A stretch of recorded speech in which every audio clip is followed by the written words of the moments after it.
Introductions. All right, the recording is on. Good morning, everybody.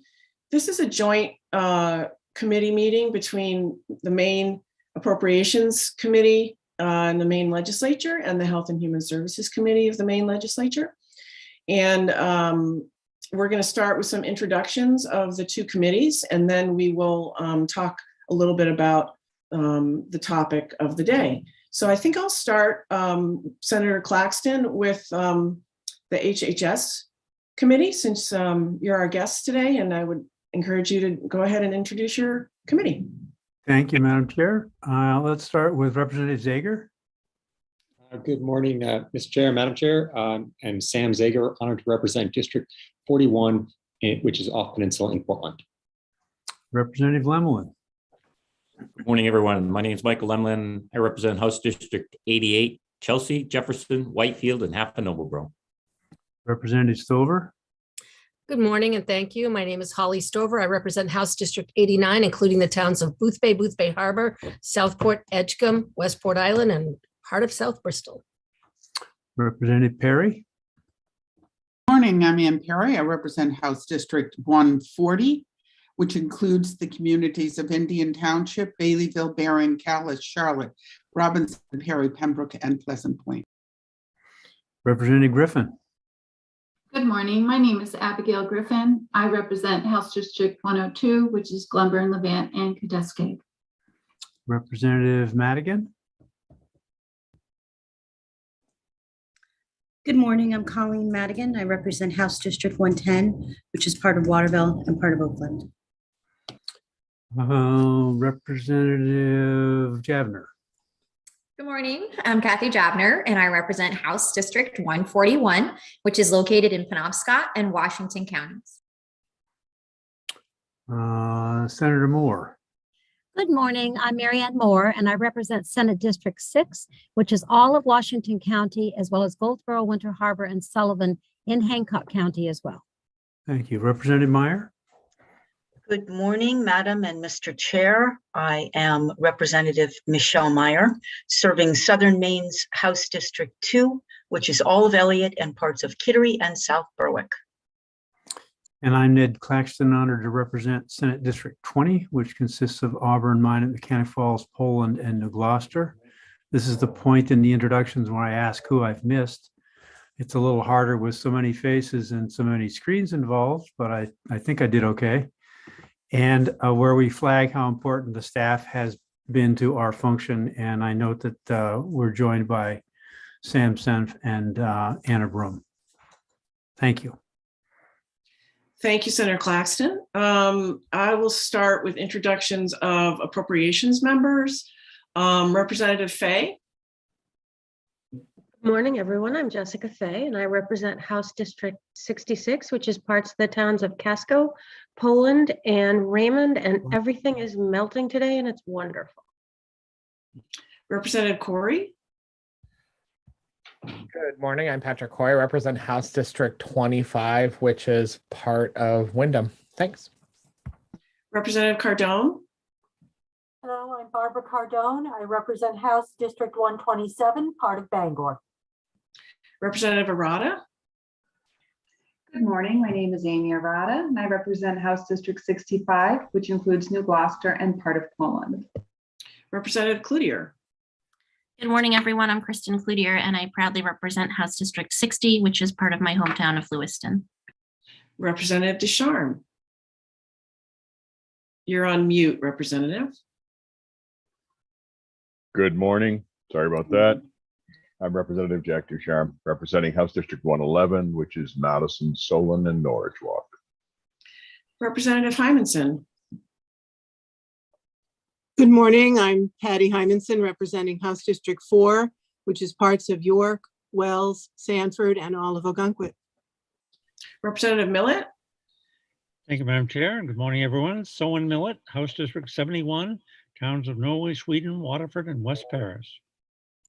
Representative Martin. Good morning, everyone. I'm John Martin, House District 151, Allagash, down 161 to Fort Kent, down Route 11 to Oxbow. Senator Davis. Thank you, Madam Chair. Good morning, everybody. My name is Paul Davis. I represent Senate District 4, which is all of Piscataquis County and parts of Penobscot and Somerset. Senator Bailey? Thank you, Madam Chair. I'm Donna Bailey, proudly serving the residents of Saco, Old Orchard Beach, Hollis, Leamington, and part of Buxton. And my House co-chair, Representative Peirce. Good morning, Teresa Peirce. I represent House District 44, which is the majority of Falmouth, and serve as the House Chair of AFA.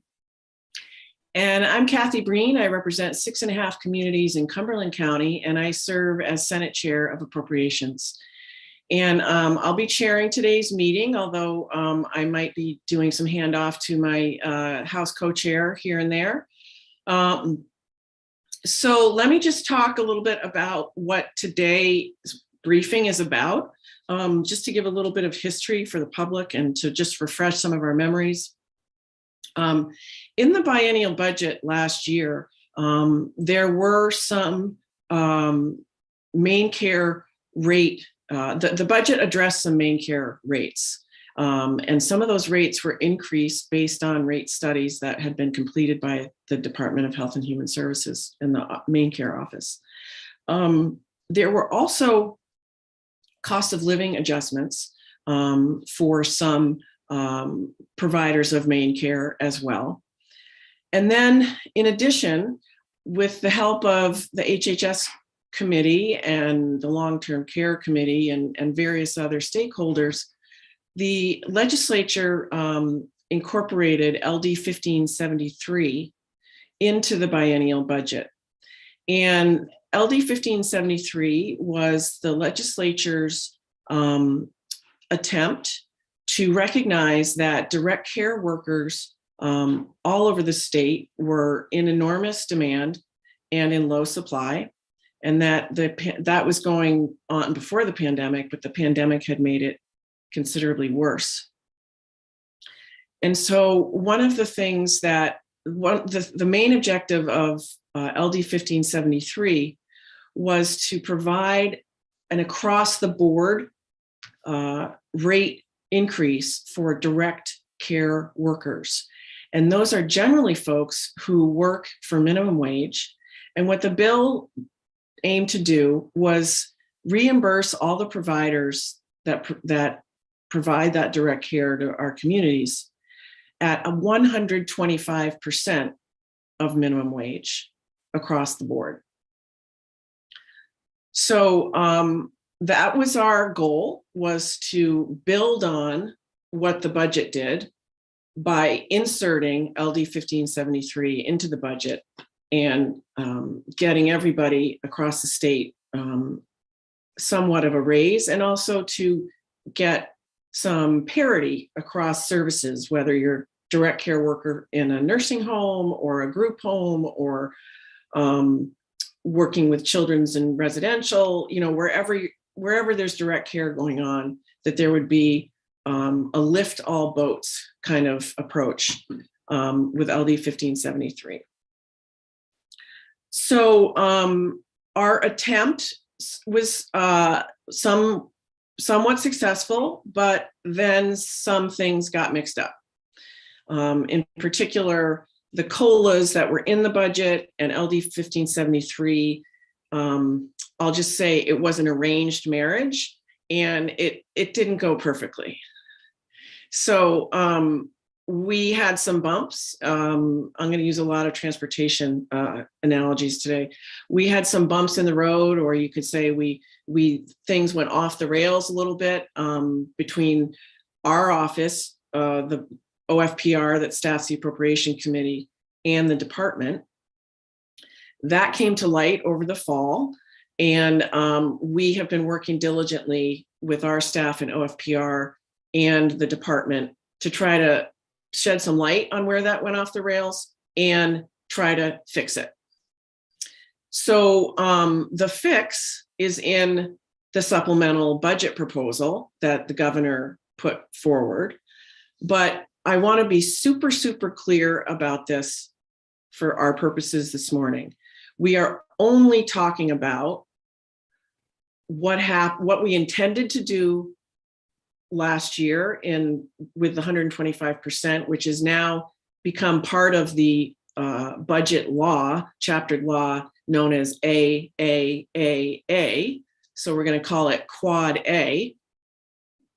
We're focusing only on Quad A, what went right, what went wrong, and what the department is proposing to do to fix where it went wrong or where it went off the rails.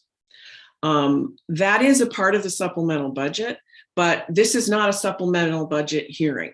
We will start that on the week of February 28th, but because this issue is so important to so many of us and our communities, chairs and leads of APROPS really wanted to have a session where we could focus on this and really have a shared understanding in appropriations and in HHS of what happened and how the administration is attempting to fix it, proposing to fix it. So this is a briefing where we're going to hear from the department, we're going to hear from OFPR. We're not taking public testimony. We certainly will have time to take public testimony during the supplemental budget hearings. So today is to try to build a shared understanding of how things went and what the administration is proposing to fix where we went awry. So as committee members, we will be able to ask questions of the department. We'll have Luke Lazur, who is an OFPR. He'll be available to take our questions as well. But I would suggest that we start with a briefing from the department, and then we will have questions. We can take questions. We will ask questions of both him and Luke later, and the department and Luke. And will take as long as it takes for us to feel like we understand. So I'm going to check with my co-chair to make sure I said everything I wanted to say, and that set the stage, and then also see if there are any questions of any committee members before we get started. Representative Peirce, did I get that right? Yeah, thank you, Madam Chair. I think you set the table very well. Or we're in the car now. We're ready to enter the highway if we want to continue the analogy. So I look forward to the ride ahead. Okay. And just one clarification I always like to make, and I always have to remind myself of this as much as anybody, is that when we talk about reimbursement rates for people who provide services through main care, that's the rate that we are in charge of, meaning we have the authority and the responsibility to set the reimbursement rate. We do not set salaries.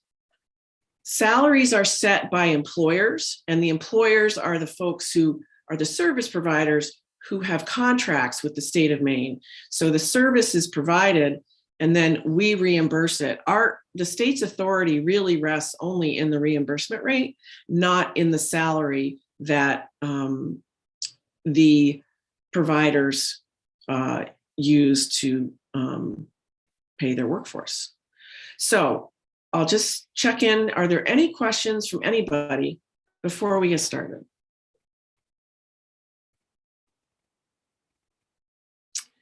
Okay, I'm not seeing any yet. If you have some, I mean, I guess I would, Representative Fay, go right ahead. Yeah, thank you, Madam Chair. It occurred to me that I'm sure many of us are going to have questions, and I just would like to maybe to start off thinking, should we hold our questions or should we ask them as we're going along? Thank you for checking. I would suggest that we hear from the department, and then we can ask questions of the department, and then we'll hear from Luke Lazur, and we can ask questions of Luke then. And I think the department will be hanging, they'll continue to be available if we want to loop back. Does that make sense? All right, so I wonder if I have to I probably have to let in the folks from the department. Madam Chair, I think they're here. Oh, they're here, great, okay. Yeah, great, yeah. So I think we're going to hear from Ben Mann. So if Mr. Mann could come on, I see Commissioner Figueroa, I see Molly Bogart from DHHS, Director Probert, and there is Mr. Mann. And are you going to be doing some screen sharing, you think? Yes, we have a short slide deck that I believe Commissioner Figueroa will share, so we can follow along. Okay, great. And we can get started if we're ready. All right, Commissioner Figueroa, do you have screen sharing capacity at this point? I do. Okay. Have the capacity. Let's see if I have the capability. And Ben, are you ready? Yep. All right.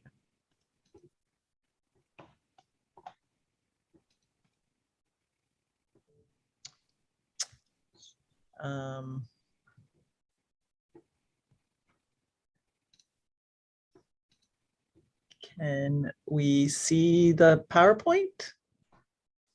Update on part quadruple A? Okay, I'm gonna go silent. Great. Good morning, members of the AFA committee and HHS committee. Thanks for having us here this morning to explain the implementation of Part Quadruple A and the cost of living adjustment provisions that were included in the biennial budget and what is proposed in the 22 supplemental budget. My name is Benjamin Mann. I'm the Deputy Commissioner of Finance at the Department of Health and Human Services. I'm joined by Commissioner Figueroa and Molly Bogart, the Director of Government Relations, and Michelle Probert, who is the Main Care Director at DHHS as well. We have a short slide deck that we'll run through today. It basically summarizes how we got here. It explains a little bit more on the background and what we're proposing on the 125% and the COLA provisions. We'll touch on main care rate reform briefly, and we can look at a quick look at how these specific policies affect a particular provider group. So if we go to the next slide, just to summarize how we got here, the governor proposed and the legislature passed a 2.3% cost of living adjustment for fiscal 23 for all services not otherwise receiving annual increases in the biennial budget. As Madam Chair explained in her opening remarks, LD 1573 was also incorporated into the biennial budget as part quadruple A to increase the labor components of reimbursement rates for certain main care sections of policy to 125% of minimum wage. There are three things that we're proposing in the supplemental budget to fully fund and resolve some of the issues that have transpired when the COLAs and quadruple A intersected in the biennial budget. The first is the fact that inflation has increased since the budget is passed. So the fiscal 22 supplemental will seek to increase the cost of living adjustments from 2.3% to 4.9%. The second thing is that we will also propose to accelerate the COLAs from the original start date of July 2022 to January 2022 for the quadruple A services subject to the January 22 rate adjustments. So we did make some announcements and did noticing requirements in late December so we can effectively implement that, since obviously January 22 is about 6 weeks ago. The third thing that the budget, the supplemental budget will do is to seek to fully fund the 125% provision. When LD 1573 was incorporated into the budget, the fiscal estimate was reduced due to the interplay between the COLA and 1573. We need to request funding to fully fund that, and also the amount that was originally estimated for 1573 or quadruple A was insufficient to cover the full implementation of the 125% provision. So if we move on to the next slide, just as a reminder, we wanted to provide a quick summary of the sections of policy and main care that are affected by these provisions. I'm not going to go through these in line by line, but you can see for quadruple A, well, the left-hand column here is the COLA for non-quadruple A sections of policy. You can see some behavioral health and other services there. The middle column is our sections of policy that are part of quadruple A and are receiving the COLA and have the rate adjustment for the 125% of provision effective January of 22. So these, the majority of the most number of sections of policy are included here. You can see the waiver providers are here, nursing facilities and PNMICs, and certain state-only sections of policy as well as in-home care services like 12 and 96. The third column is also part of quadruple A, but these, the 5 sections of policy here don't have the 125% provision effective until January of 2023. So about a year from now is when that provision kicks in. In the meantime, we have what we have been informally calling ramp payments. And those ramp payments were appropriated in the biennial budget. We'll get into specific dollar figures in a minute here, but those will be paid out over the course of calendar year 22 to these sections of policy until their rates can be adjusted to reflect the labor component of the rate to be 125% of minimum wage. So if we go to the next slide, I just wanted to step back, zoom out for a second and look at a quick look at this in the context of main care rate system reform overall. Since the original COLAs were part of the main care rate system reform, and now with the inclusion of the 125% provision, it also aids in the outcomes that we're trying to achieve through this process. So the main care rate system reform kicked off in 2020, and about a year ago, DHHS posted the interim evaluation of that, and that report by an independent third party, Myers and Stauffer, recommended numerous things, including that rates should receive an annual cost of living adjustment and should be rebased with updated data and any necessary service model updates at least every 5 years. We are, that is part of the reason why we're here. We're in the middle of implementing that recommendation. I think and we're also looking to make sure that the rates that we have in place are data-driven and reflect the current realities of delivering the services. So, which is why we have the ramp payments and some of the 125% provision kicking in a year from now instead of this past January. Phase 1 of the main care rate system reform was included in the biennial budget this past spring, almost, I guess, a year ago almost. And we've been implementing that since that time. And we'll, like I said, we'll get to a few more numbers here in a second. And we're going further. We have additional proposals in the fiscal 22 supplemental budget, which we'll brief you on in the coming weeks and months. But also want to highlight that LD 1867 rate reform bill is proposed in this session to codify the principles and the process for establishing data-driven, equitable rates on a set schedule with transparency and input from stakeholders and experts. So that will seek to codify some of the principles that that was recommended in the original rate reform report from Myers and Stauffer. So we can go to the next slide.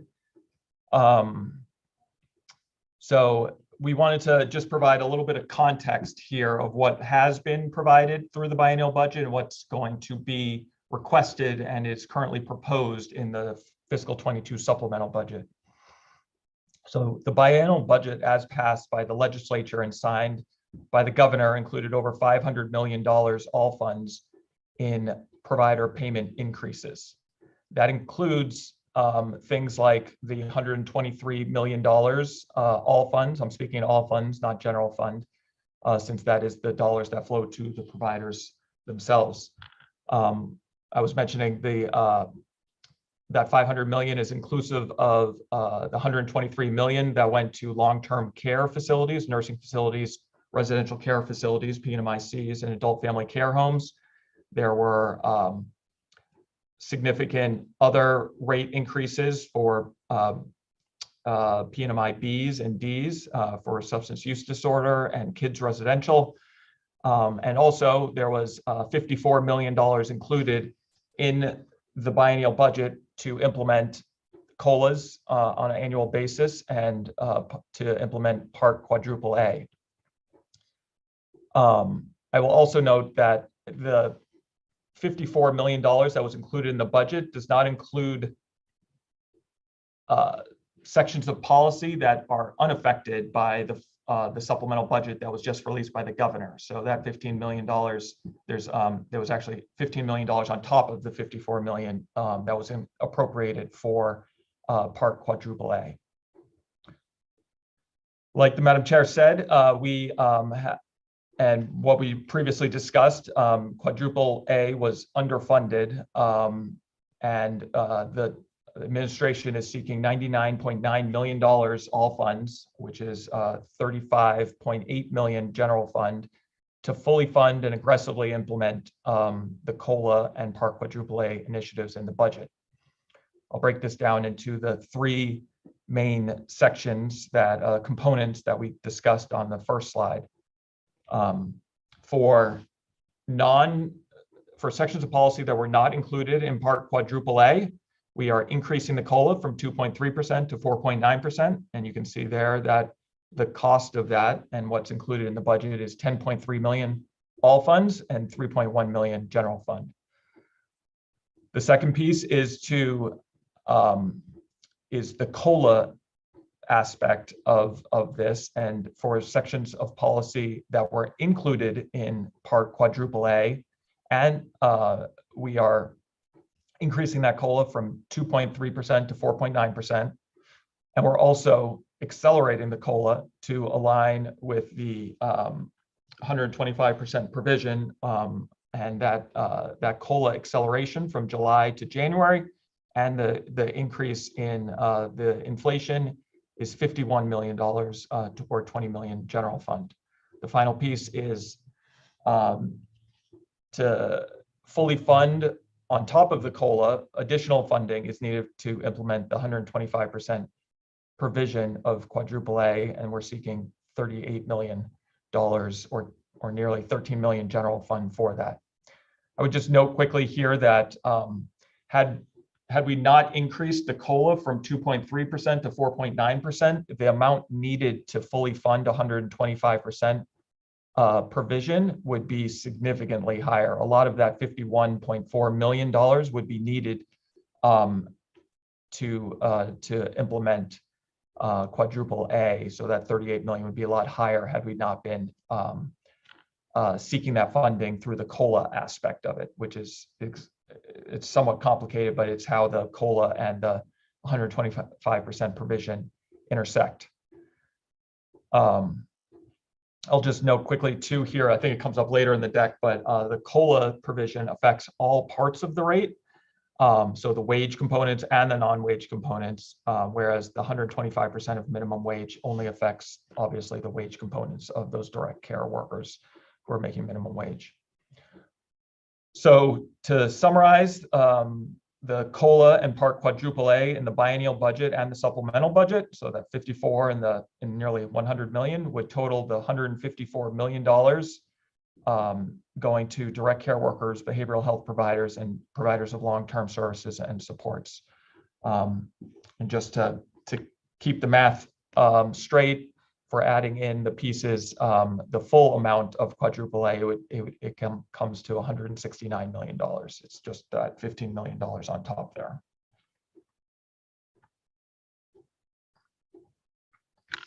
So we can go to the next slide. This lays it out by major component of each provision. Just to orient you, there's a lot of numbers on this slide, but to orient you to the tables, the top table is the fiscal 22 and the fiscal 23 funding needed for the COLA and Park Quadruple A. These are two separate budget initiatives in the budget. One for COLA non-Quadruple A, and then one for the Quadruple A piece, which combines the COLA piece and the 125% piece. That is in one budget initiative together. But the bottom table is the biennial total. And then we also break it down between what was appropriated. In the appropriated columns is what was appropriated in the biennial budget, and the fiscal 22 supplemental columns are what is being proposed in the current budget before the legislature. We also break it down obviously by total, all funds, and then also just general fund. So you can see at the bottom of the table, in the bottom table, you can see in the fiscal 22 supplemental, we just talked about these numbers. The COLA non-Quadruple A sections is 10.3 million. We go for the COLA component, that's 51.4 million. That's again to increase the COLA to 4.9% and to accelerate it to January, which is would be new funding flowing to providers. And then on top of that, to fully fund the 125%, an additional 38.2 million is needed to fully fund that. We arrive at the $99.9 million in the budget request, in the two budget requests that are included in the 22 supplemental.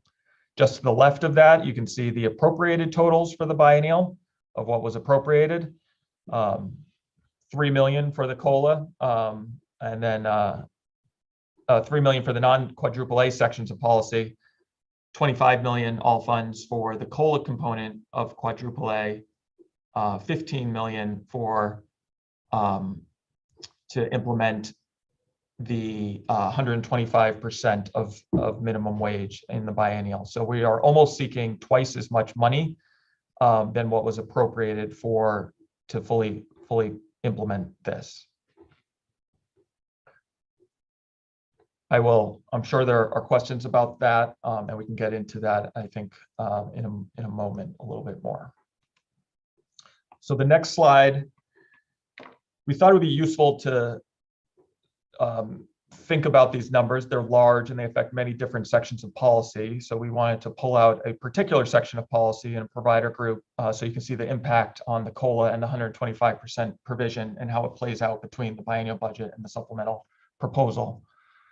Given the ongoing conversations over Section 21 rates and funding, we are using Section 21 as an example here.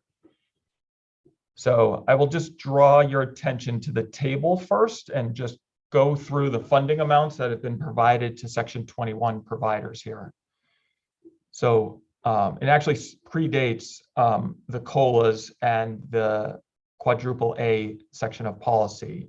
In the original biennial budget as proposed by the governor, she put forward a $32 million all funds and annual initiative for waiver providers, Section 21, 29, and the others. Of that amount, 26.59 million is dedicated for Section 21 providers. You can see that 26 million in fiscal 22, which was passed as part of Chapter 29. And then if you go down a line, you can see the same amount that was appropriated for fiscal 23 as well. The fiscal 22 amount is in place right now. It was effective on 7/1 of 2021. So it's in place for a little over 6 months, and that provided a 5.6% rate increase prior to getting to the COLA or the Quadruple A sections. What was also appropriated for Section 21 providers in Chapter 398 was as proposed, the 2.3% COLA initiative in the biennial budget. That was originally slated to go into effect on July of this year of 2022, which would be obviously fiscal 23. You can see that amount being the 11.8 million all funds. And the amount that was appropriated for the entire amount that was appropriated for Section 21 providers in Part Quadruple A in the biennial budget was $3.7 million in fiscal 22.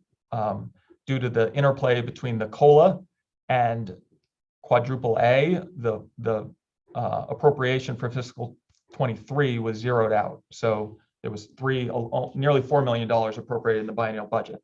That totals. Excuse me, Mr. Mann. I think my co-chair has a question. I'm sorry to interrupt, but I just want to see what she's interested in saying or asking. Yeah, it's actually just a request. I don't know if you're able to hover a cursor over some of the things you're talking about at the time you're talking about them. There's just a lot of numbers, and yeah, just to orient people who are following along, as opposed to them trying to find where you're saying 37.2 or whatever you're saying. Sure. If that's possible. Thank you. Yes, I will hope that Commissioner Figueroa can follow along with me. I realize talking about numbers, I'm sorry, I'm not sharing the deck myself here. But you can see, so we just covered what was appropriated in the biennial budget. It was a total of 68 million, almost $69 million in rate increases over 22 and 23 biennial budget. So I'm going to go to the next two lines, which are both included in the supplemental budget. So the first line is the COLA piece for Section 21 providers. You can see the $9.5 million that was included in fiscal 22. This is that amount. You can see above, there is no appropriation for that COLA in fiscal 22. The 9.5 amount is the result of accelerating the COLA from July 22 to January 2022.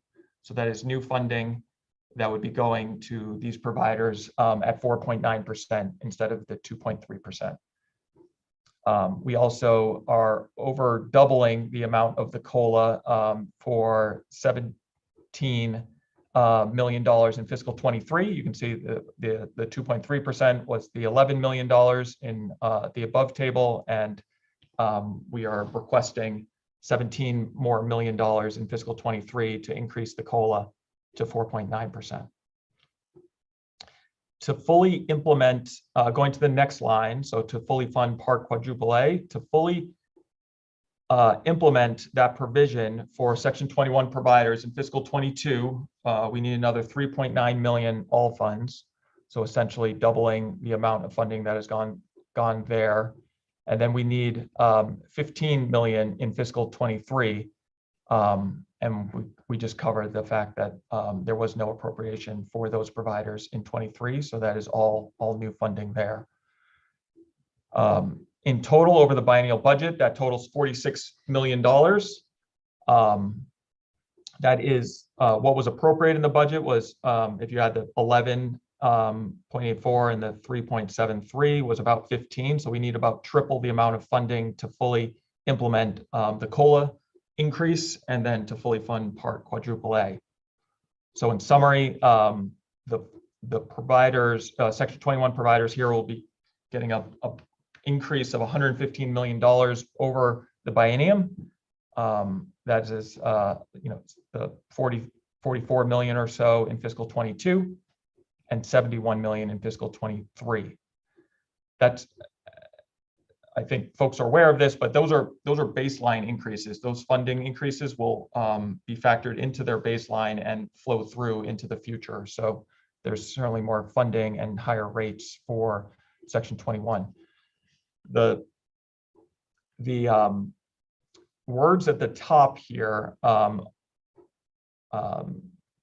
transpose the funding amounts into rates, and this is one particular rate. It happens to be the rate that has the most utilization within Section 21. So you can see the rate was $27.72 last June.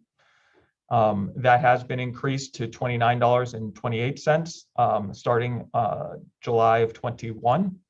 Like I mentioned before, that was a 5.6% rate increase. So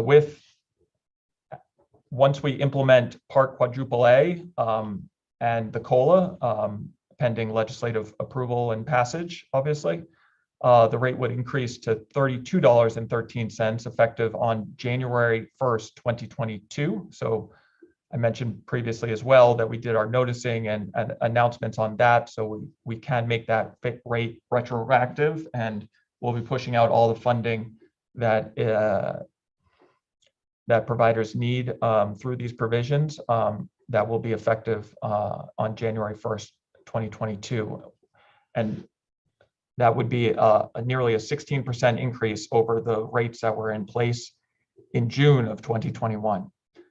And with the once next year's COLA kicks in as well, that would increase the rates further to a 21.6% increase over what was in place in June of 2021. So fairly considerable rate increases.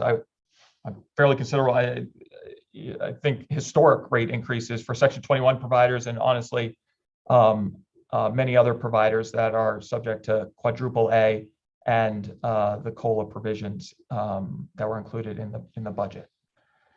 I think it's not on the slide here. I wanted to touch base quickly because I know there are some questions about the timing aspects of when the rates were put in place. So I just wanted to highlight a quick of what happened when. So the $26.59 million rate increase that went into effect, that is currently in effect for Section 21 providers, that was included in the 22-23 biennial. And that biennial, we worked on that. We finalized, we were working on that in the summer of 2020. It was finalized in, and that rate increase used an updated methodology and used current data from 2020 to determine the rates that would be in effect for that rate increase that is in effect now. And we are using the same approach to implement Quadruple A and COLA, the subsequent COLAs. The biennial budget was released in January of 2021. And these are months, it was nearly a year before LD 1573 was conceived or introduced. So we had established this new slightly revised approach with new data to determine the rate methodologies nearly a year before learning about LD 1573, or what eventually turned into Part Quadruple A. I know that there's been a little bit of a few questions around the timing of that, but again, those updated data and the rates were determined to implement that $26 million for Section 21 in fiscal 22, which is currently in place now, and we're carrying that through for Quadruple A and the new COLA increase. I think we can go to the final slide. So between the biennial budget, which is now in law and we are implementing, and the proposals in the fiscal 22 supplemental budget, more than $600 million in funding will go towards main care provider payments, including the $169 million which we discussed previously here as part of Quadruple A and the COLA adjustments. So we can provide, I think I summarized a little bit of that 600 million. That's the new $100 million in the fiscal 22 supplemental, and then also the numerous provisions that were included in the biennial budget, whether it was the long-term care supplemental payments or other rate increases as well. We've published some blog posts on the DHHS website, and we can certainly share some of the rate increases that have gone into effect the schedule for those going forward as well. I would just quickly note, it is exciting that we are also able to provide recruitment and retention bonuses for home and community-based service providers, which includes behavioral health providers. We worked with stakeholders and providers to determine to work on this initiative. And last week and this week, we pushed out $116 million, all funds, to many of these same providers that we discussed in Quadruple A here and COLA.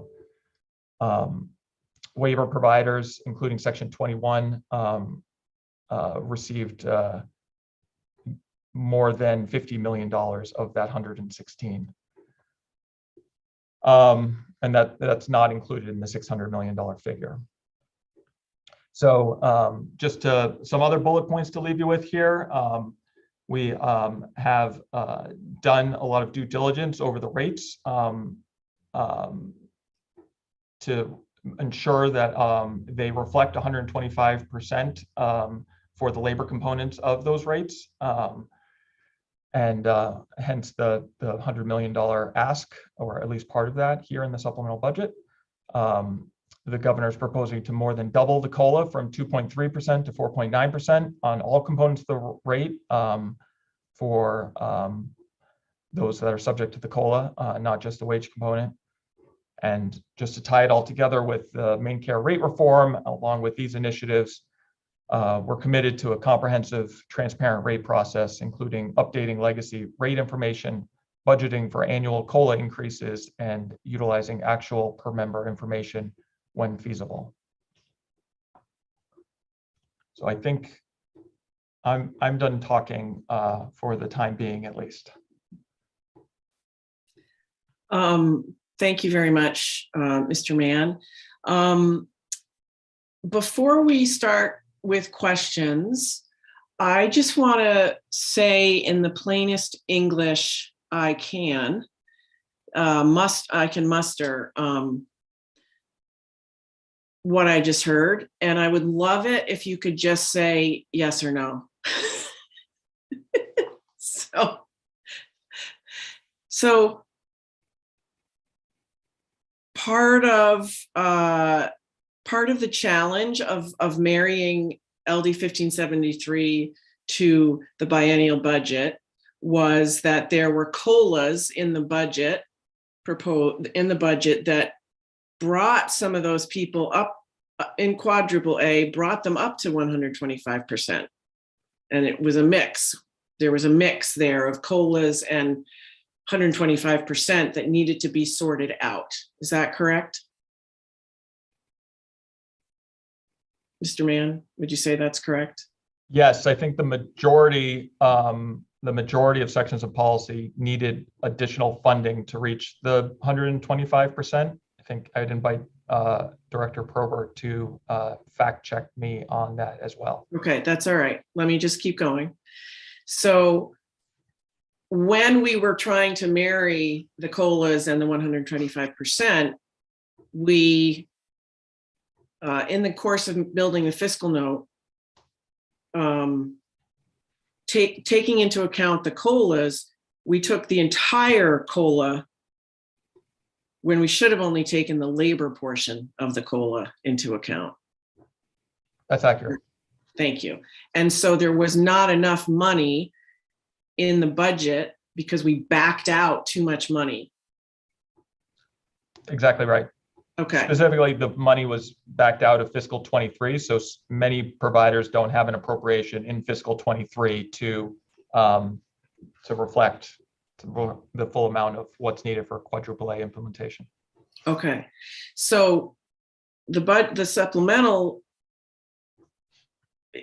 proposes to fix that, to fill that gap that was created by that error. Is that correct? Yes. It also recognizes that minimum wage is going up, not only because of inflation and the CPI has gone up. Correct? Yes. In addition, we're moving the rate, the increase in the COLA that was scheduled for July 1 of this calendar year back to January 1 of this calendar year. That is correct for services that are slated to get the 125% provision on January 1 of 2022. Okay. I would Okay. just a friendly amendment. I think all of that is accurate and is a good, concise summary. I would the backing out of the COLA was not the only reason why there is insufficient funding to fund quadruple A. There's a lot of different dynamics, obviously, with a lot of different sections of policy, and it was just an estimate. The estimate underfunded it in the first place. Yes. So whenever we do a budget, we use estimates. And then in the supplemental budget, we have actuals. And so often in a supplemental, we will make a correction because there's a difference between the estimate and the actual, whatever that is, in any part of state government. So that's the case in this situation, but that's often the case in any supplemental about any biennial budget. Okay. So I'm going to stop now. And I see some folks with their raised hands, so I'm going to take them in this order. Representative Hymanson, Senator Moore, Representative Fay. Thank you. Senator Breen took the big picture. I'm going to ask you a very small question about targeted case management.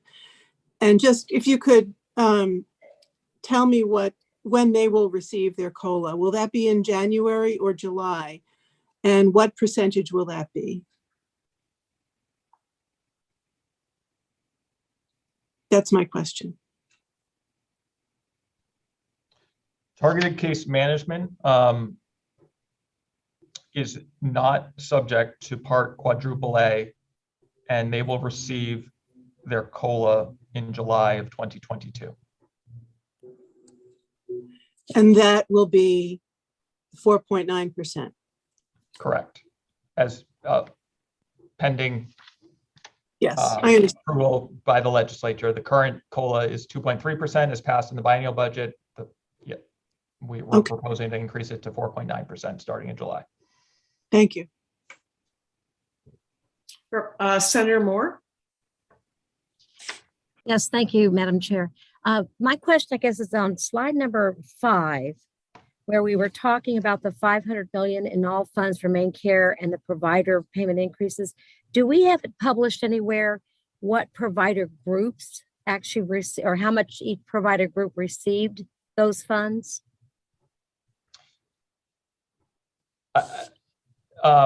We have published several pieces of when rates are implemented and the amounts of funding. I don't think it's summarized. We can work on a summary of that. It basically just summarizes what was passed in the biennial budget. So I think it's not consolidated in one spot, but there are a few blog posts that we've published over the intervening months that certainly captures the majority of that funding in various pieces. Thank you. That'd be great. That'd be very helpful. Representative Fay. Thank you, Madam Chair. So this has been really helpful, and the timelines are really helpful for me to understand. And this may be kind of a naive question and maybe will illustrate the lack of understanding that I have of this, but I'm curious of the COLAs or of the rate increases, the COLAs, anything that was implemented on January 1st of 2022, as you pointed out, was 6-ish weeks ago. In real dollars, is there a way to know how much of that rate increase, how much of that money has already gone out to providers, or if it hasn't, when that will happen?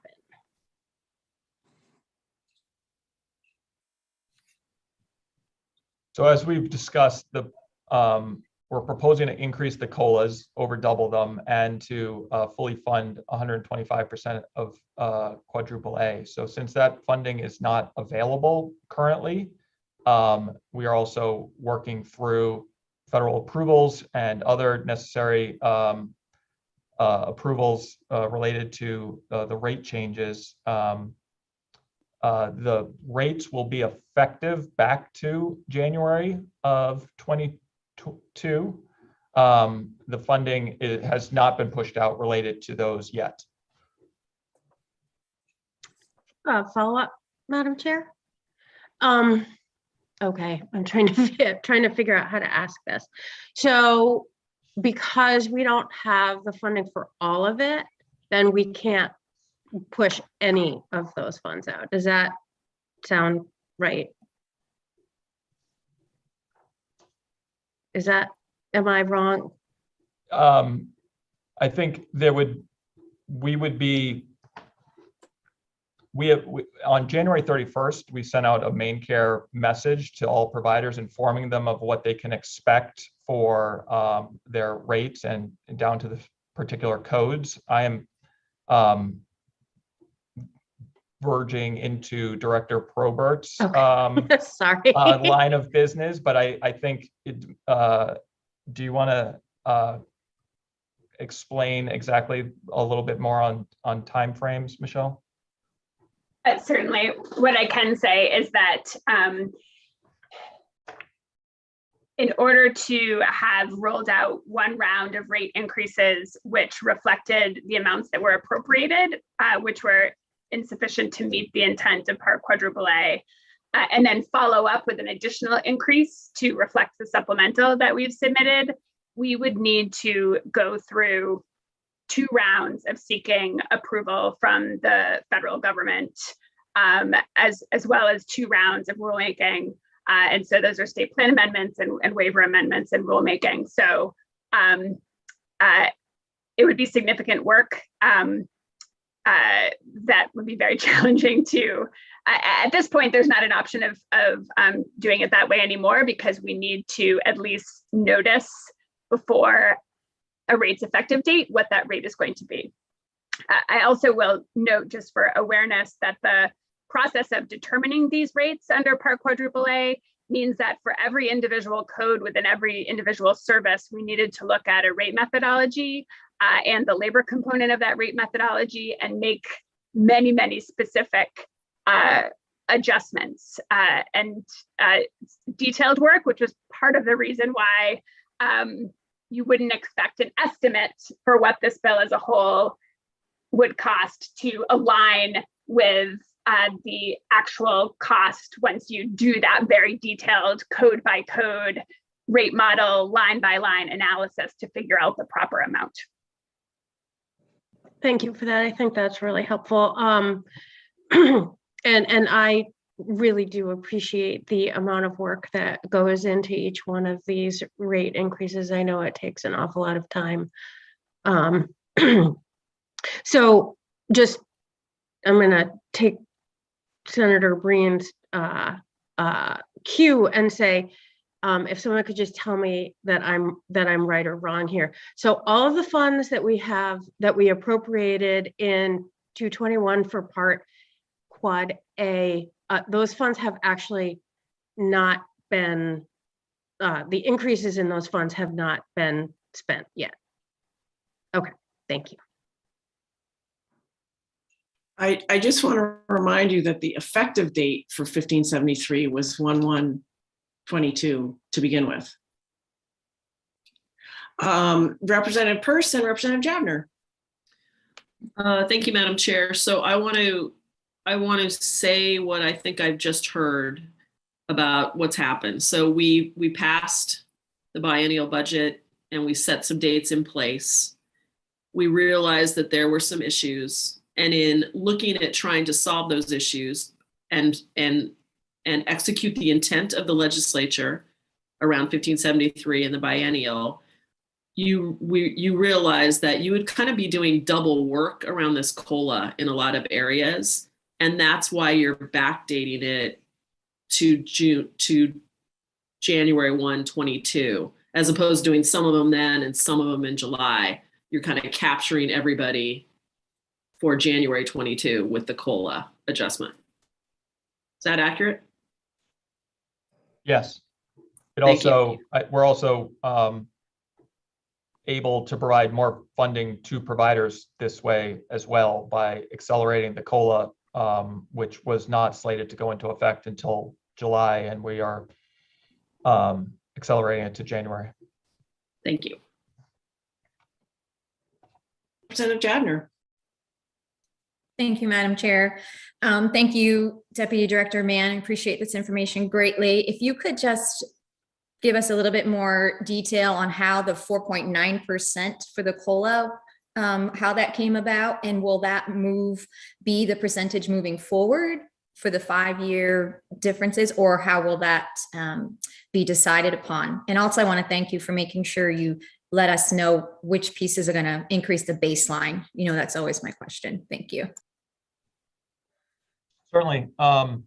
So the COLA, we are using the same cost of living adjustment the Department of Labor is using for the minimum wage increases. That is the CPIW. It's the Consumer Wage Index for, it's escaping me right now, but it's the same one that DOL is using for those. And we are mirroring the increases of the minimum wage increases that are effective every year now, going forward on January 1, and intend to do that for the COLA aspects of the sections of policy that we just talked about. So we will, so obviously inflation changes. It has changed significantly since we proposed and passed the biennial budget, which is why we're proposing to increase it. And we will we'll move forward with in lockstep with DOL so that the wages that are affecting the rates that are affecting minimum wage will be reflected in the main care rates for providers. Thank you very much. So I just want to remind folks that the minimum wage referendum that passed included an adjustment, and in the legislation that passed, it's tagged to the consumer price index. So the minimum wage, no matter who works for minimum wage anywhere in Maine, is automatically tied to the CPI. So when we layered on 125% for direct care workers, we're also, if we say minimum wage, we're tagging it to CPI. And then you've got COLAs in general for folks not making minimum wage, who are making above minimum wage. Those COLAs that the department is trying to annualize also will have a relationship to the CPI going forward.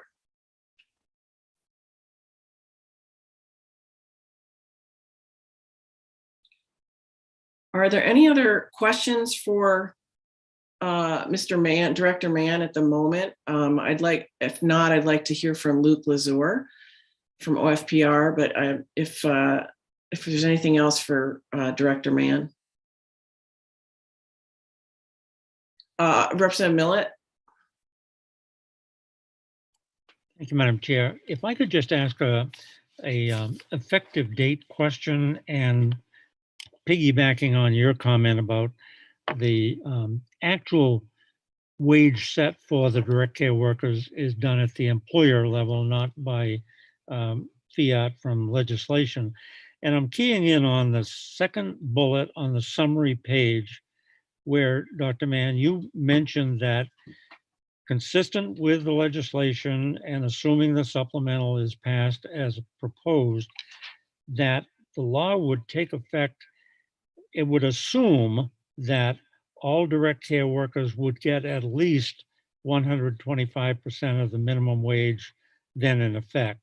So if I'm translating that into an assumption, a hypothetical, assuming the supplemental request that includes the entire 35.8 million general fund increase, were to be approved this spring and become effective during fiscal 22, and notwithstanding the comments that Director Probert mentioned about CMS approvals, is it fair to assume that at some point, all direct care workers before June 30th will be assured that they will be paid at no less than 125% of the minimum wage? A lot of assumptions there, but I just want to make sure that at the base level of the people who are our constituents and want to know,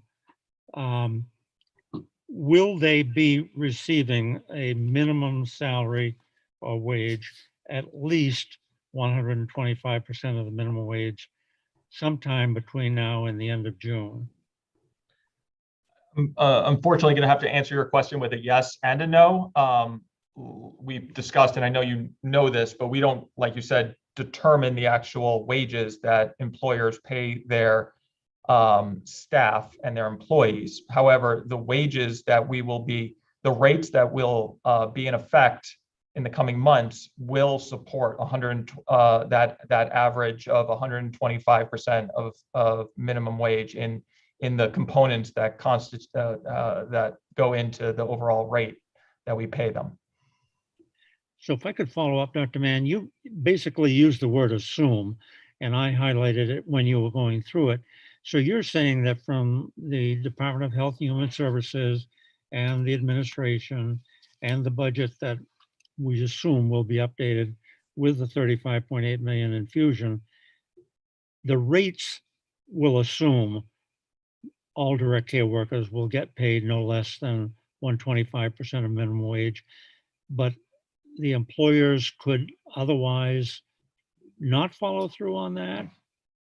Is that fair? Is that an accurate potential outcome between now and June 30th, that some providers and their employers may not be on the same page and may not end up getting a wage adjustment based on the assumption that we are here making today, and you as a department will be increasing rates accordingly?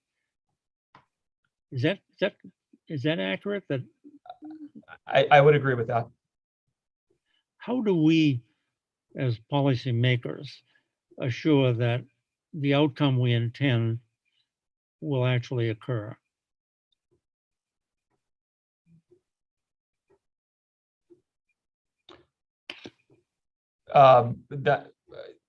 It's an interesting question. I think there's requirements as part of the 125% provision, or that we're happy, I think, to think on that. I'd like to include some of my colleagues that look and deal with particular rates more specifically to do that. I do think we stay out of the business of determining what employees make from their employers. So we pay a rate for a service, and that is distinct and separate from what they make. So realize that's probably an insufficient answer to your question, but I think we can report back on maybe some additional ideas on how to strengthen the provisions to ensure that the direct care workers who this is intended for are receiving the increases that have been appropriated. Thank you. I feel satisfied that I planted the seed, and that you and the Commissioner Figueroa, within the framework of legislative intent or other sort of oversight of providers that you have, can make that happen to a higher degree of probability than we can say here today. So thank you. I would say, Representative Millett, that that's a question for contracts. You know, when the state contracts with providers, that's when those sorts of issues would get ironed out. Looks like Representative Madigan, and then Representative Craven. Thank you, Madam Chair. I guess my question is about how we're defining direct care workers. Because it looks to me in looking at this that some section 17 DLS workers, I'm talking about community mental health services, and others in section 65 may not be covered.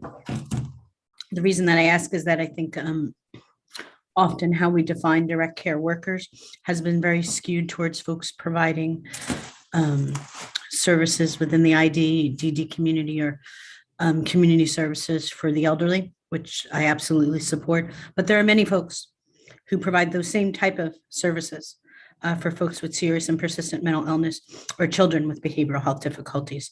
So I guess what I'd like to know is kind of, are those workers covered? Because I'm in looking at this and listening to this, it's not clear to me that they are. So can I take a stab at that? If you recall in LD 1573, well, let me back up. The department has talked about looking at behavioral health rates in this, well, they haven't done it yet. Let's put it that way. They have not completed the rate study for looking at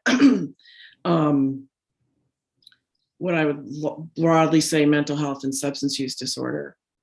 And so in LD 1573, which got incorporated into the budget, that's where we put in these ramp payments, which are supplemental payments to providers that we are trying to build a bridge between today and when the rates get studied and likely increased. So that's where you have ramp payments for folks whose rates have not yet been studied. So with that, I think that's the correct answer to that, but I would ask Mr. Mann about that too. It's also defined in the law as part of what LD 1573, when it was incorporated into the budget as part quadruple A, the legislature defined what I think it was essential support worker was in the actual language of the bill, and we are implementing it relevant to those parameters. Okay, would it be, what might be helpful is the ramp payments and things like that. I mean, is there a way we could get a more detailed breakdown of how much of that money has been spent, where it went out the door? So that would be helpful. I believe, Madam Chair, not to interrupt, but I think when Luke Lazar sort of shows his slides that we might have a little more detail with that coming up. Is that accurate? I believe so. Thank you.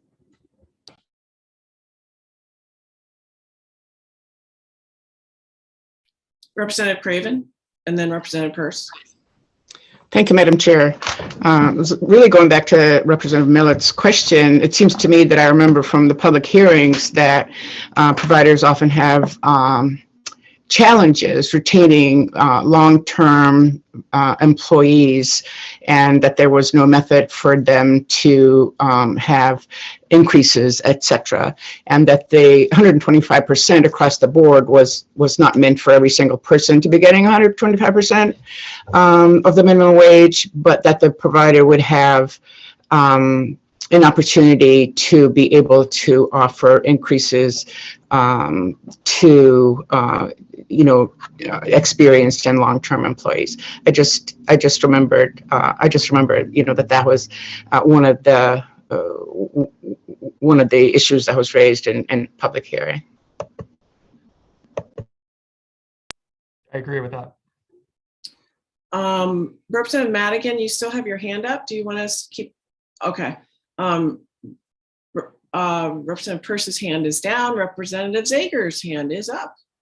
Thank you, Madam Chair. I just seeking some clarification on the COLA increase. Is that for all of the behavioral health workers? And just for clarification, it would move to January from July 1st. per the governor's proposal?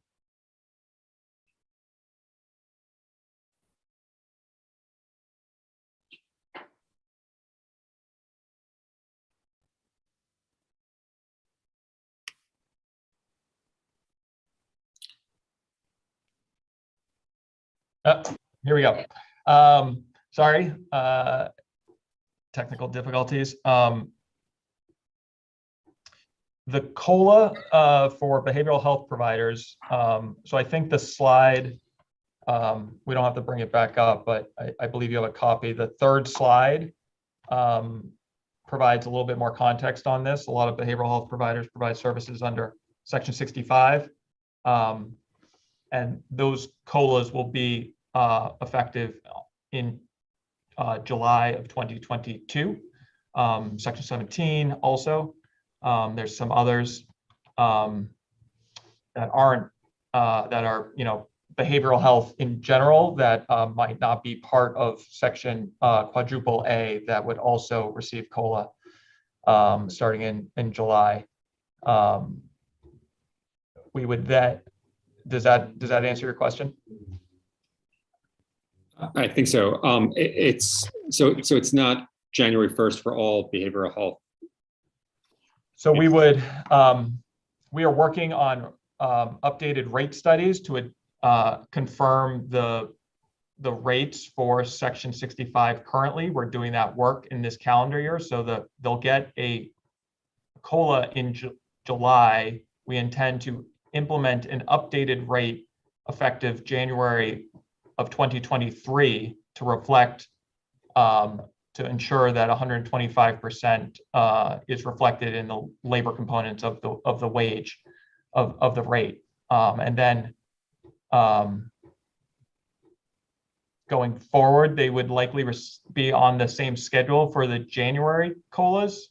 Am I getting that right, Director Probert?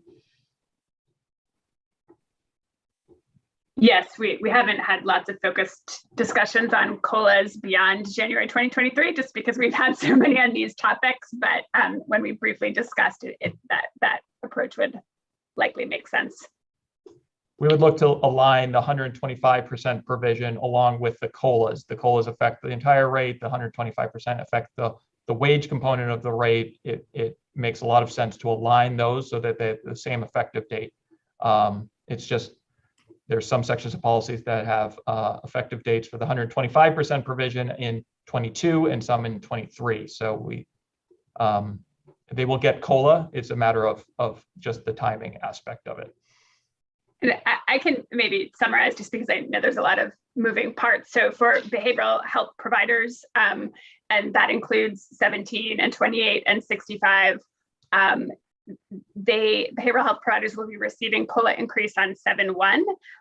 17, 28, and 65 will also get RAMP payments during this calendar year. At the same time, we are conducting rate studies so that as of next January 2023, we will implement the rates that ensure that the wage component equals at least the 125% of minimum wage. Does that answer your question, Representative Sager? Yes, very much. Thanks very much, Madam Chair. Sure. Representative Peirce. Hey, thanks so much. I want to just reiterate that those sections that we just heard, that's why we're doing this RAMP thing where they're getting these direct checks. I mean, that is important. When we were negotiating the biennial budget last year and we were trying to implement 1723, there's a lot of sections to it and a lot of things going on and a lot of things in process. And we wanted to recognize the work that was coming, but also understand that these people were in, that we needed to do something. So we did create these RAMP payments where people just get straight money now while this work is being done. And so I think I just want to keep, it's a little like serving your kid broccoli. Sometimes you got to hear these things a few times, especially me. So that's why maybe I'm talking and saying these things. So thanks. Senator Claxton. Thank you, Madam Chair, and for Deputy Director Mann and the department. I just wanted to share my sense of those conversations a while back. And I think the intent of, I can speak for the committee, I'm assuming for the legislature, was that the 125% be considered the floor. So as you do your work to be creative as you can within the constraints of what can be done with what we have, I just wanted to surface that perspective and ask that you include that in your thinking, and then tell us if that's inadequate so we can fix it. Thank you. Representative Hymanson. Thank you, Madam Chair. Just to be clear, again, the COLA, now that I have my little thing out in front of me, the COLA non-quad A sections, 13, 23, 30, 40, 91, 92, 93, 97, 102, they will get a COLA of 4.9 in July. Is that right?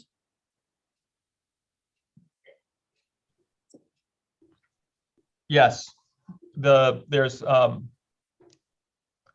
would just, it's not all PNMIs that are subject to that. There's certain appendices that are relevant to the non-quadruple A COLA piece.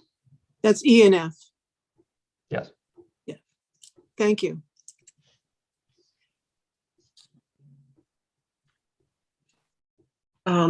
Any other questions for Director Mann or Probert before we move on to Luke? Representative Martin. You're on mute, Representative Martin.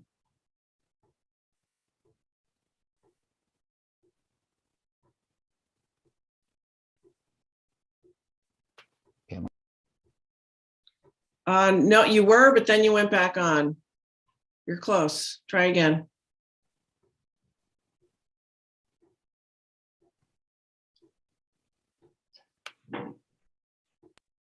There we go. I can hear you now. Yeah, thank you. Director Mann, I wonder if it'd be possible for the department to give some thought as to what you could put in place so that the 125% ends up going to the employees. I mean, I think you've done a lot, I think, to get the money there.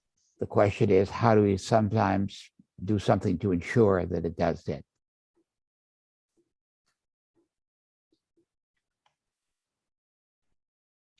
We will, I hear that theme coming up, so we can consider what is possible here and loop back to the relevant folks on how that might be possible. Thank you. And by the way, this is very helpful today. So I think it's time to hear from our staff at OFPR, Luke Lazur, who works specifically in the world of HHS and is far more fluent in this world than many of us here. So Luke, can you share your perspective on all this with us? I can certainly do that. So I wasn't prepared. I wasn't planning to speak today, so I don't have anything specific prepared. But as anyone who knows me well would know, I can always find something to talk about. So I'll just make a couple of points. One thing that was discussed quite a bit by Deputy Commissioner Mann was the fact that when quadruple A was being worked out before it became a final amendment, one of the steps I took was to remove the COLAs that the department was planning to do, and I removed them from quadruple A with the idea that the COLA was doing the same thing as quadruple A. It was increasing the rate to providers. But as Deputy Commissioner Mann pointed out, in the end, the way the COLA is done is it's impacting the entire rate. So that's meaning the wages, benefits, and also all the overhead or admin costs. So in the end, that means that what I did was I did remove too much from quadruple A. To put a number on that, I can tell you that the total amount I removed from quadruple A via the COLAs was $7 million of general fund. So that's the max of what I removed. There's no good way to say exactly how much of it shouldn't have been removed because as I think Director Probert noted, when you're talking about these rates, it's not just one rate. All these sections of policies have multiple rates, and the way they're calculated is all a little different. So I would have probably looked at it and said, well, okay, about 50% of it I can remove because that's very likely all labor. So with that understanding, I probably removed about 3.5 million of general fund that I should not have when I did quadruple A. So that just puts some sort of number around that particular piece of this. The other thing I wanted to point out was one question that I received multiple times and sent along to the department was this idea of the timing of these rate changes and when things happened. Deputy Commissioner Mann kind of walked through it, but I just wanted to point out that prior to hearing anything from the department, I kind of went back and looked at the timing of everything that was involved in the budget and in quadruple A and how it all fit together. And if you think back to how this all started, the first initiative that really impacted Section 21, which was to increase the rate, was part of the original biennial budget, the original proposal from the governor. And if you the timing on all of that means that came in late January, early February of 21, which means the department had been working on it from the spring to fall of 20, state fiscal year, or what would have been calendar year 20. So that calculation was done prior to LD 1573 ever being a thing. So when these things all kind of got merged, the rate that was used to then account for quadruple A after the fact was a rate that had already been calculated prior to calendar year 21. That's just important to know in the timing of everything because there are questions I've received around that particular issue. When did things happen? It's also very clear that the department was planning to do this. If you go back and look at the rate reform webpage for main care, there's a big document on there that's from Myers and Stauffer. That's the implementation plan of all these rate reviews. The first thing on that list was Section 21 rate increase. So this was already part of the plan well before LD 1573 ever came along. So it's another thing that the department had to kind of merge things that were never originally intended to be together, and they had to kind of merge them. So that's where some of this, some of these differences come from. It is a very complex process.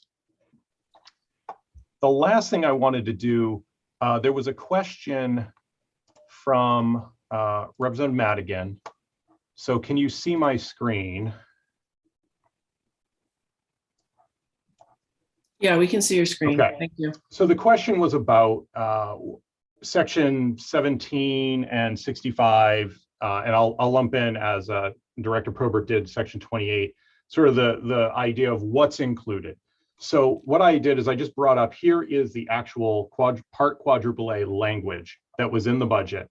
And under the definition section, the third one is essential support workers. So this gives you an idea of what the constraints are that the department's working with. They try and decide who gets this increase. So an essential support worker means an individual who, by virtue of employment, generally provides to individuals direct contact assistance with activities of daily living or instrumental activities of daily living, or has direct access to provide care and services to clients, patients, or residents, regardless of the setting. So that's the definition that the department was working under when they decide who gets this 125% of minimum wage increase on the labor rate. The other thing I just wanted to talk about, it's been discussed a bit, the fact that there are sort of two groups. There's one group that the 125% of minimum wage rate increases happening January of 22. Section 17 and 65 both fall into the group that's happening in January of 23. And you can see here, this is the section that talks about the services beginning in January of 23. And what I really want to note is just that if you look at the way it was drafted, it includes sections 17, 26, 28, and 65, and it doesn't define any specific services within those sections. So the only thing that limits who gets the 125% of minimum wage is that essential support worker language that we just saw in the definitions. So I just wanted to sort of point those out because I think that was a good question that it isn't always clear. There's a lot of language in quadruple A, so I hope that was at least helpful to make some sense of all that. Representative Madigan, I'll also say to your question about clearer numbers or numbers around these things, I will provide a spreadsheet to you later that has a little more information. It might be something worth bringing up during the supplemental budget discussion. It's sort of up to you, but I will provide additional information so you can see some more numbers on these different sections of policy. Thank you. And that is really all I have. Thank you, Luke. Can I ask a question of one of my colleagues, Representative Fay? And Representative Fay, LD 1573, were you the lead sponsor on that bill? I was. Excuse me, I was. Thank you. So that bill got worked in HHS, right? And then it came to us. And just refresh my memory, did we change that bill as part of the budget process, or did we amend it in any substantive way, or did we sort of just attach it to the budget? We pretty much just attached it to the budget as it was passed out of the HHS committee, with the caveat that, of course, we worked on the fiscal note after it passed out of the committee. Okay, great. Thank you. Representative Deschamps? Thank you. One of the things that I've been hearing about a lot is the behavioral health for children and so forth and so on. I was just wondering, there's been conversation about the ramp payments. Is there anybody that can kind of give us a sense of what those ramp payments are, and either a dollar value in aggregate or individual sections that we might, that might be helpful in terms of, discussions with some of these folks that are reaching out to us and saying, one of these things coming through and all that. It's a good question. I mean, they're all good questions. I don't mean to say, Luke, do you feel like you can answer that, or is that something we should ask Director Mann or Director Probert? Well, I can certainly answer it. I'm answering it directly with information received from the department, but I can give you some idea. And as I mentioned to Representative Madigan, I'm going to send around a spreadsheet that will have a lot of this detail, because I think when you start with the supplemental budget, the idea was, let's understand the totality of it, why the big numbers, what's included. But there is a spreadsheet that we can send around that sort of has a little more detail and will answer your question. But I can quickly speak to the ramp payments, just to say that the providers that are receiving those ramp payments are getting a total of $5.6 million in state fiscal year 22.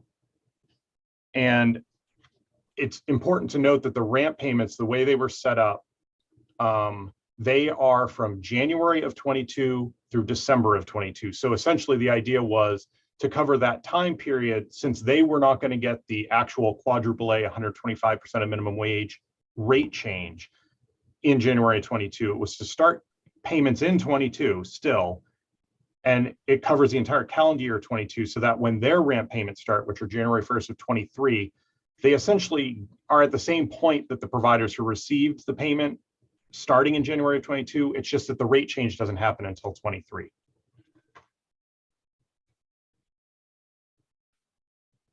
Does that answer your question, Representative Deschamps?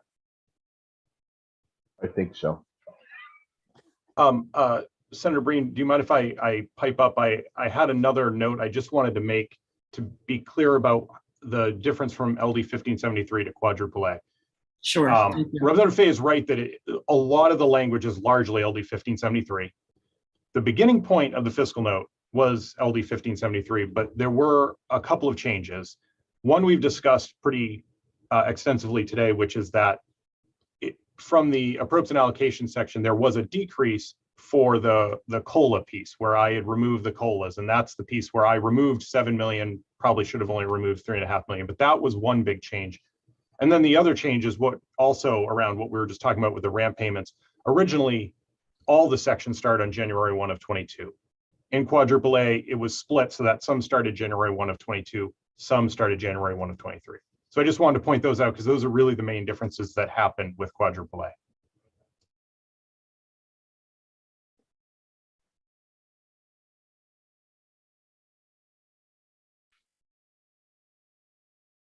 Any other questions for our presenters or for for Luke? Representative Millet. Thank you, Madam Chair. Could somebody, perhaps Deputy Commissioner Mann, tell us the plan for communicating the information we've received today to the affected communities, both providers and workers, in advance perhaps of the public hearing? What I'm really probing for a little bit is, to what extent will the provider community know of the information that we've been briefed on today, and how will it get to them and when? Could you help us a little bit on that? Certainly. I think I mentioned earlier that we've summarized largely this information to providers through main care messages. Most recently on January 31st, we published code by code rates. We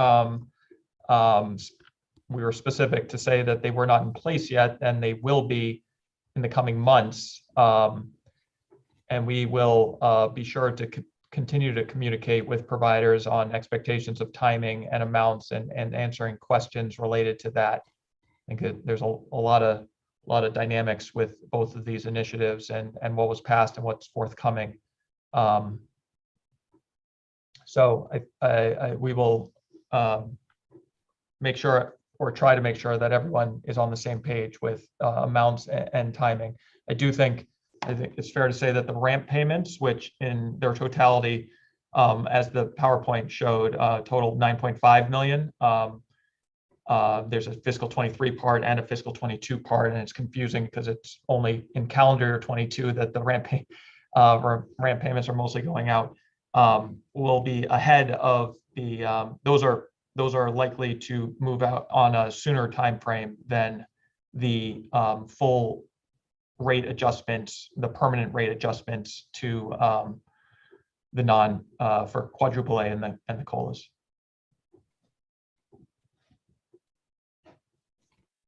Lots more hands coming up.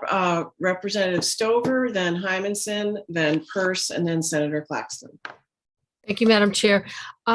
I just had a question for Luke. You had mentioned that you have spreadsheets, and I'm assuming that, and I shouldn't assume, are those spreadsheet detail which of the providers would have received or will receive ramp payments?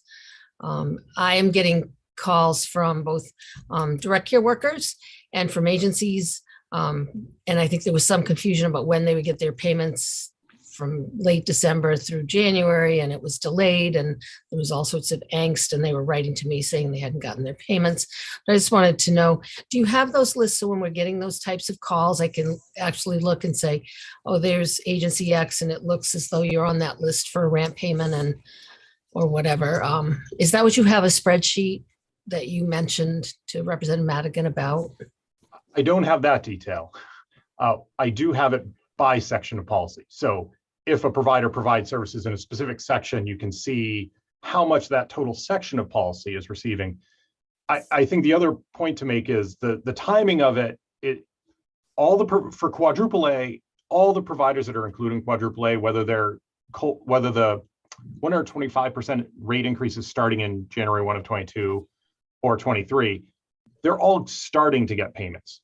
Effective January 1 of 22. That's the important point. It's effective January 1, 22. When they start getting them is still a question, and that the department spoke to that. There's a lot of work involved with actually doing the work, getting the CMS approval, and then starting to send out the payments. But it's effective January 1, 22. That is clear for the quadruple A piece. I just want to thank you, Luke, and I appreciate that, and I understand that. It's just, and by section is fine for me, because I can figure out from there what it actually is on a spreadsheet. So thank you very much.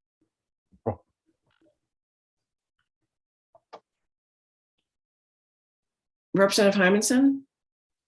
Thank you, Madam Chair. I think you're getting the sense, Luke, that many of the providers are, I have feedback, I don't know why. Oh, who's Johnson here? are getting, have to, build their own plans, financial plans, and it's very important for them to have dates, actual dates, whatever that is, so that they can plan. The other is I'm aware that there are a lot of people listening to this, and I wondered if we had numbers for who's listening to this. I don't have that access, but I was curious how many people are listening to this meeting. I can check in a minute. I'll check and get back to you. Representative Peirce? Thank you, Madam Chair. So I think I just want to reiterate what I heard from Luke around the process of when these rates were sort of getting changed and make sure that I'm accurate about it. So from the spring to fall of 2020, the department was working on adjusting rate changes based on information from the Myers people about what we're not doing well and where we're headed. And then that information was calculated into the supplemental of January 1st, 2021. Can someone give me a yes or no on that? Is that accurate? Did you? It was incorporated into the biennial budget. There was a. And we were given that in January of 21, right? That's when the And governor said, yes. Great. So my question is, somewhere between the work that you were doing from the spring to fall of 2020 and the biennial being given to us in January of 21 with this new reflection, somewhere along that way, was there communication with providers around that? I assume so, but I don't know the answer to that. Director Probert, do you want to take that? I think that generally, once the department prepares budget initiatives to go to the governor's office, we don't release that information until the governor does so, if that's what you're asking. Well, I guess if I were a provider, I'm wondering when I would have realized this adjustment in rate. And I guess I would have realized it at the posting in January of 21 of the biennial budget. I would agree with that. Okay, thank you. Senator Claxton and then Representative Madigan. Just to follow up on, thank you, Madam Chair, just to follow up on what Deputy Director Mann said. I'm at the point with the people that I'm hearing from that I'd almost like to get all of the correspondence that's going out related to the when to the providers. So I would be on the same page with them. And if there's a place to reference that or a link to that, that will be helpful. But the degree of queries and the degree to which they're well-informed and well-documented would be very helpful to me to have some clear understanding of what the plan is and what they were told. Thank you. We can report back on that.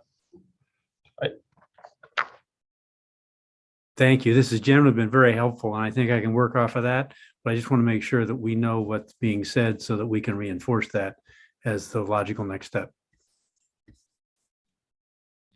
Just to reiterate, the budget is insufficient to cover the costs related to quadruple A, and we are proposing to increase the COLA. So to have the funding that's available to increase the rates, the budget will need to be passed. Yeah, I understand that. And you laid that out very nicely for us and in an understandable fashion for those of us who are non-financial. So thank you. Representative Madigan. Thank you. My question has to do with, so my understanding is the ramp payments are based on a percentage of claims from fiscal year 2021. But some of those sections, and this was of course during the pandemic, those claims were less than they were in 2019. So I'm just kind of concerned about, do the ramp payments reflect, or can they reflect and address the fact that there is a mental health crisis going on if they're not, if they're basing the percentage on what was probably an anomalously low kind of number of claims in 2021. I can address the funding and budget aspect of that, and then perhaps Director Probert would have additional pieces to add on. But we are pushing out 100% of the funding that was appropriated for ramp payments, and we're working with the data that we have. So what each provider gets will be the question, but we are pushing the 100% of that $9.5 million will go out to providers. It's a matter of proportions between different providers and the claims that they submitted for main care for those sections of policy that are included in the ramp payments. I can just add to that to say that the Part Quadruple A language is fairly specific about the methodology for the ramp payments, and it references the most recent, I don't have the language in front of me, but it references the most recent year that will use data from the most recent year to determine how the fully appropriated amount is distributed amongst providers. So we are looking at the most recent 12 months for which we have complete claims data. So it's not precisely FY21. It's a bit more recent than that, aligning with the federal fiscal year. Okay, thank you. And I just want to kind of reiterate that my concern would be that at a time when providers decreased the areas they covered geographically and had to decrease the amount of services they provided, I just want to make sure that folks that are in the more rural areas get the services that they need that have been difficult for them to access. So thank you. Representative Stover and then Luke. I just had one, and there's no one here from contracting, but one other comment, because I've gotten a number of these calls at home and text messages. Just like at home, I can't spend money. I may know I'm going to get some money, but I don't have it, and I can't spend it until I know it's actually going to be there. And I think for some providers, they know that it's coming, but they have no interim strategy to help their staff, either to roll out a payment to their staff until it's actually cash in hand. And I think the delay sometimes from the notice, because I see some of the main care notices, because I also work for a provider, I see some of the notices, and the notices do go out, but the effective date sometimes is out a ways, like the 22 payment. I think sometimes that the confusion can lie in between when that either the ramp or the rate increase is going to happen and when it's actually going to happen, if you know what I mean.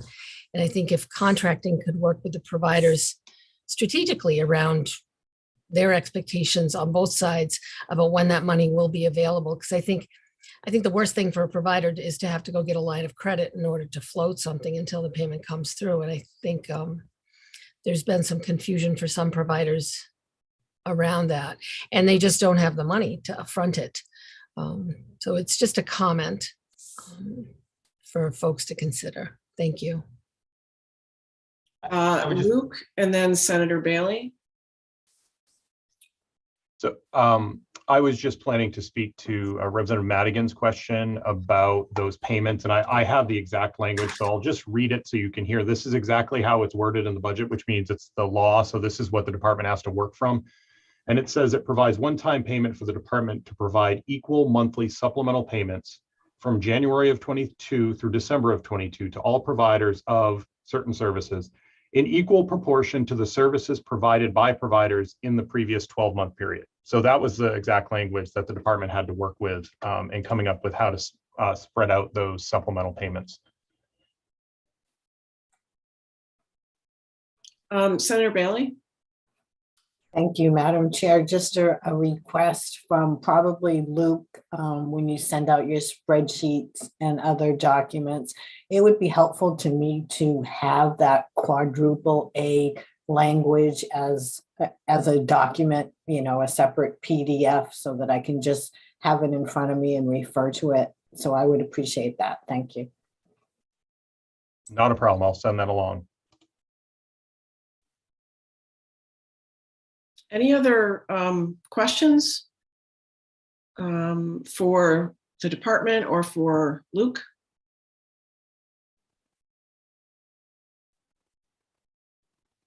Okay, I'm not seeing any. I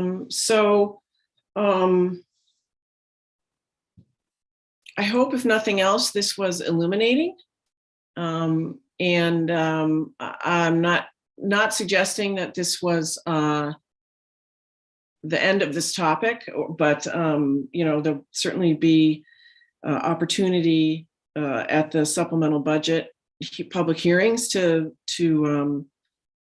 talk about this among many other things in the budget. But I hope that focusing on this for a couple hours separately from budget hearings was a good use of folks' time. And I'm sure we'll continue this conversation. So thank you for everybody making yourselves available today, and we'll see you soon. And so I'm going to close the meeting of the Appropriations and Human Services Committee for today. Thank you. Thank you, Madam Chair.